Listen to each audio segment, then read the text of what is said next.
como me dormí, me desperté, estaba medio escociéndome el cuello y había tenido serpentina, había tenido azúcar, había tenido canela. La señora le golpeó fuerte: señora, señora, me quieren matar, me quieren enterrar. La señora, así de miedo, salió rápido.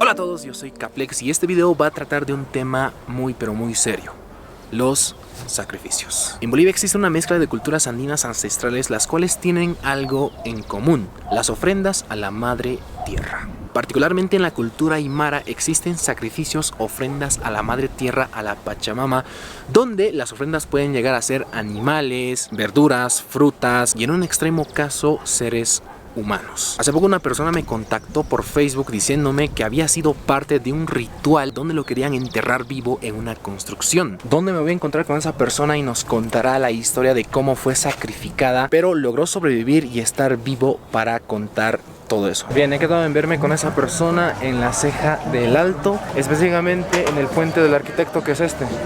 No es la primera vez que vengo a este lugar, pero eso sí, ya tengo conocimiento de que es peligroso. Me voy a apurar en llegar hasta donde está esa persona, porque si no, me pueden robar la cámara, la mochila, no sé.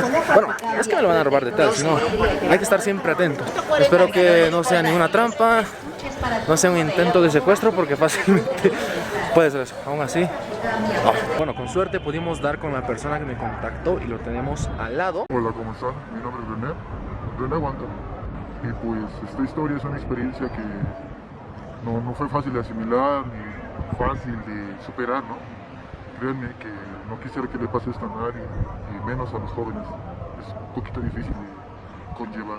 Bien, René nos va a contar toda la historia que vivió de inicio a fin acerca de lo que es ser enterrado vivo en una construcción como ofrenda. Algo que la verdad uno no creería que existe en la vida, pero es muy real. Es una creencia muy practicada en esta parte de Bolivia. Vamos a ir escuchando su relato durante todo este video.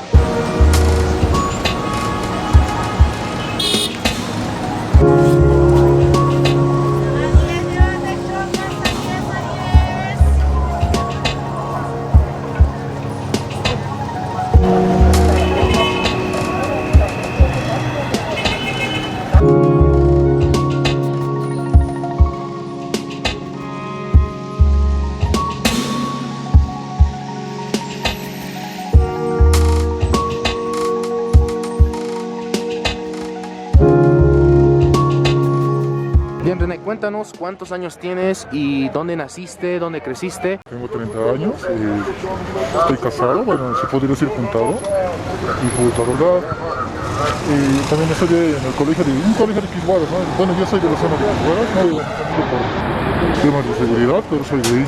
René, dinos exactamente hace cuánto tiempo pasó la tragedia que nos vas a contar. Lo que pasó fue hace como más de 10 años, créeme. Eso me pasó cuando yo tenía 18, 19, ahora tengo 30, casi 10 años, exactamente. Acaban de escuchar eso. René tenía tan solo 18 años cuando le pasó todo eso. Ella me contó una parte de la historia y es impactante, pero dejémonos de palabras y empecemos con esto.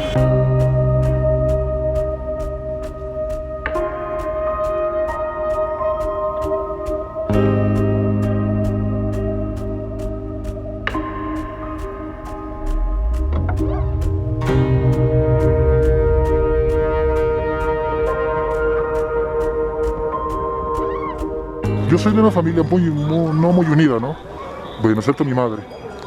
Con mis hermanos no nos llevamos bien. Y nuestro padre nos abandonó cuando yo tenía 10 años. Y por la cual yo tuve que trabajar, y así, trabajando y estudiando, salí de un colegio del Alto, un colegio público. Y pues, no, después de eso, terminando mis estudios, me fui al cuartel para poder asegurarme un trabajo, ya después en una empresa más fácil. Y bueno, ahí es donde empieza todo lo malo, ¿no? Bien, René nos cuenta que era un muchacho cualquiera de esta ciudad que tenía ganas de hacer el servicio militar. Cualquier chico lo haría. Hasta este momento es una historia normal. Pero René, cuéntanos qué pasa a partir de que tú vuelves de hacer el cuartel, el servicio militar. Bueno, pues todo transcurre normal. Me encuentro con mi madre, ella vendía en La Ceja y yo le llego Le llevo ya mi cartilla militar, mi libreta, me muestro. Ella se pone triste, se pone a llorar y todo, ¿no? Lo que toda madre haría después de estar un año sin ver a su hijo. Exactamente. Y pues bueno, y yo tampoco le pediría, ¿no? No soy tanto de esas cosas. Y pues fuimos a comer y a todo normal. Mierda, casi te pisa. No. ¿Qué hijo de su madre? No pitear. Bueno, pasamos por un grupo de gente no tan buena. Estaban bebiendo o drogándose, pero bueno, avanzamos un poco y continuamos con el video. Cabe destacar que estamos en el Alto, cerca de La Ceja, un lugar peligroso entre comillas, así que debemos hacerlo con cuidado. Como les dije, no, yo no quería fiesta, pero mi madre quería, pero no se pudo por temas de dinero. Como recién terminamos de pagar unas deudas que nos dejó mi padre, pues no se pudo. Y como yo no quería, no había la oportunidad de hacer una fiesta, tampoco a mí me gustaba, mi madre me dio permiso de irme a poder compartir con mis camaradas y amigos de por ahí, o sea, los que tenía. Y a la siguiente semana, un sábado, en donde yo salí, me cambié, me arreglé, todo bien, ¿no? Y fuimos, nos encontramos aquí en La Ceja, en la calle 2, en la farmacia, ¿no? Un clásico punto de encuentro aquí en La Ceja. Fuimos a una discoteca, entramos a cualquiera, no recuerdo el nombre para serte sincero. Y la pasamos bien ahí, nos pedimos unos tragos, tomamos. Al entrar es cuando yo me fijé y vi a una chica súper linda ahí sentada en la mesa. Y como todo chico que estaba fuera del cuartel, pues intenté conquistarla y llamar su atención, cosa que sí funcionó. Y pues abandonó la mesa de sus amigas para venirse a la mesa donde estaba yo con mis amigos. Y pues nada, seguimos compartiendo y ella se fue. 2 o 3 veces vino y volvió. Dijo que su tío le estaba llamando porque ya era tarde. Y pues bueno, como fue y volvió, a la tercera que volvió me dijo: mis tíos están construyendo una casa, ¿me acompañan? Yo, como estaba mareado y a la vez la chica me gustaba y quería congeniar yo con su familia para tal vez tener una relación con ella, yo dije: ya va, bomba. Fui, ella pagó taxi porque yo no tenía tanto dinero, porque yo le dije, simplemente vine a compartir con mis amigos, no planeaba estar contigo aquí. Y ella me dijo: no te preocupes, yo voy a pagar el taxi. Lo que René nos está contando hasta el momento es algo impresionante, porque es la historia de un joven que sale por primera vez a una fiesta y claro, al conocer a una chica linda y al ver que ella le pide ir a otro lugar, pues se deja llevar. Porque una persona normal que iría a una fiesta que ya sabe cómo es de peligroso un lugar así, pues rechazaría tal oferta o al menos pediría a un amigo que lo acompañe. Pero en esta ocasión René estaba confiando ciegamente en esta chica. Y pues ella pagó el taxi, ¿no? Y llegó a San Cati y se dio vuelta por unas calles que no conozco y no quiero recordar. Pasa que llego, bueno, primero nos dijo: vamos a mi casa a abrigar. Ella no estaba obligada, se puso una chamarra y una chamarra. Caminamos 2 cuadras y media y ahí era su casa. Ahí estaban tomando. Era una construcción que estaba rodeada de calaminas. René nos cuenta de que la chica lo llevó con mentiras a una construcción donde estaba cercada de calaminas, algo muy típico acá en Bolivia. Y bueno, René, ¿cómo continúa la historia? Había montones de tierra, ladrillos, todo ahí, para empezar a construir todo. Sí. Y pasa que entramos y habían 2 señoras de pollera y 2 caballeros, así normal, y el albañil más. Estaba con su ropa de albañil con una chamarra encima. Y pues yo no sospechaba nada porque yo no sabía nada de estos temas en esos tiempos. Yo simplemente fui con muchas ganas, ¿no?, de conocer a su familia. Y entré, me senté y me dieron comida, así, a la primera me dieron comida. Mamá joven, come, me dijeron. Y me presenté: soy René Tanto, lo acabo de conocer a la muchacha, y así. No, come joven. Y yo comí normal, y luego trajeron cerveza. A mí me dieron una caja, y como ya estaba mareadito, con eso me emborraché. O sea, me perdí de tal manera que en un punto me dormí, o sea, me dormí así, sentado en donde estaba. Y pues en ese lapso de tiempo creo que pasaron muchas cosas, porque me sentí pesado, me sentí mal, y siempre hay un lapso de tiempo en el que te despiertas, ¿no?, de las borracheras y dices: ¿dónde estoy? Y si te ves que estás en un lugar seguro, te vuelves a dormir. Y pues a mí me pasó eso. ¿Es posible que te hayan drogado o hayan puesto alguna sustancia que te haya hecho dormir o dejarte en ese estado? Pues quisiera decirte que sí, pero ni yo mismo sé. No sabes. No sé si me han puesto algo o simplemente me dormí por la borrachera, pero... Sí, porque ya estabas tomando desde más antes. Ajá, claro. Tal vez simplemente me dormí por la borrachera. Siempre pasa, ¿no? Que como me dormí, me desperté, me estaba medio escociéndome el cuello y había tenido serpentina, había tenido azúcar, había tenido canela, había tenido arroz, esas cositas que me lanzan, que me he estado poniendo. Y hasta creo que me han echado alcohol, me han echado vino, porque estaba húmedo todo mi cuerpo y no ha llovido. Hasta esa hora no estaba lloviendo, no estaba queriendo llover. Y pues me sentí así, me sentí pesado.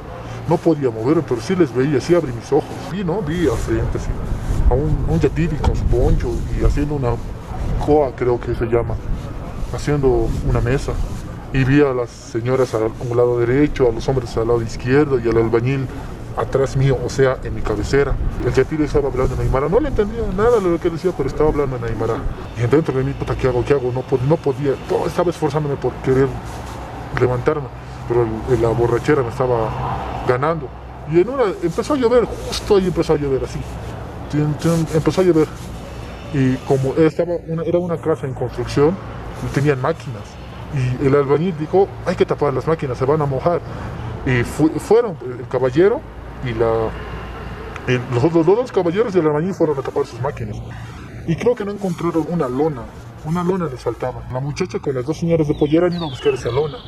Han ido a buscar una lona grande, creo que tenían que tapar una maquinaria grande. Y en ese lapso de tiempo, aproveché esa oportunidad para levantarme como sea de donde estaba. No tenía zapatos, me habían sacado los zapatos. Estaba con medias. Me levanté y lo primero que hice fue correr hacia las gradas que estaban ahí arriba. Había unas graditas, tipo escaleritas así, bien rudimentarias, ni siquiera eran seguras.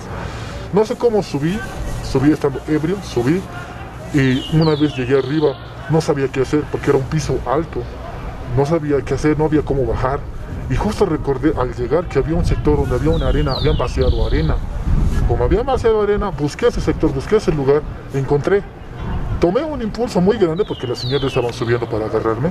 Tomé un impulso potente y salté lo más lejos que pude. Por suerte llegué a la arena. Y como no tenía zapatos, me dolió jodido al pisar, ¿no? Muy fuerte. Creo que rodé. Y toda la serpentina me saqué. Y la chamarra que estaba puesta de la que me dio la chica me la saqué por miedo, o sea, me la boté. Y me fui corriendo. No me importó nada. Seguí corriendo y llegué donde una licorería, muchas cuadras atrás. Las señoras me dejaron de perseguir. No tenía zapatos, estaba borracho, no tenía ni dinero, nada. Tenía un miedo feo, no sabía qué hacer, no sabía qué cosa me querían hacer, ni tampoco qué cosa estaba pasando.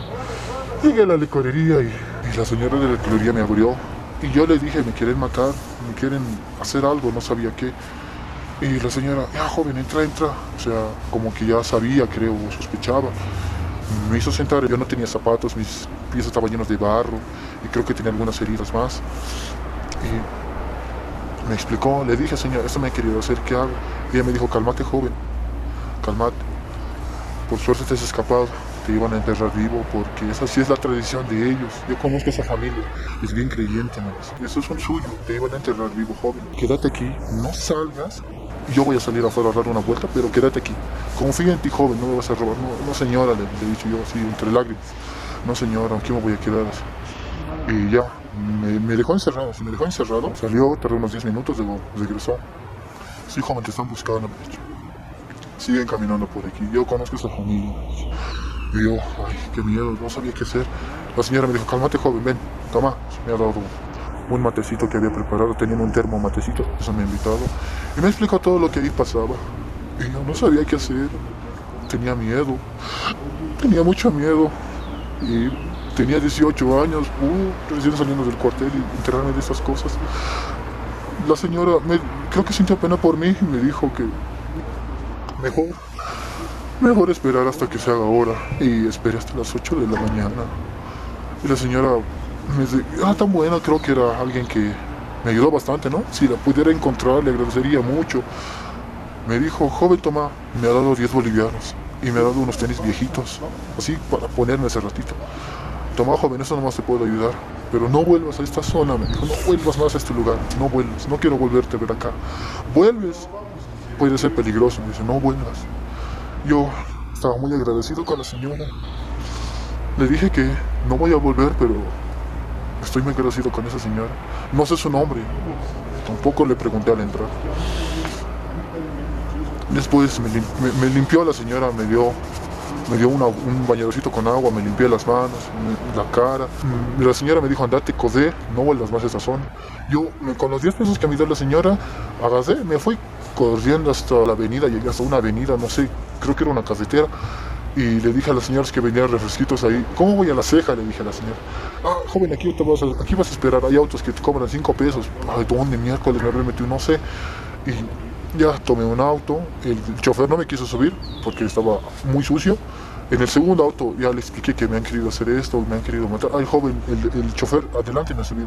Ay, me ha hablado, no es la primera vez que recojo un joven de la carretera con la misma situación.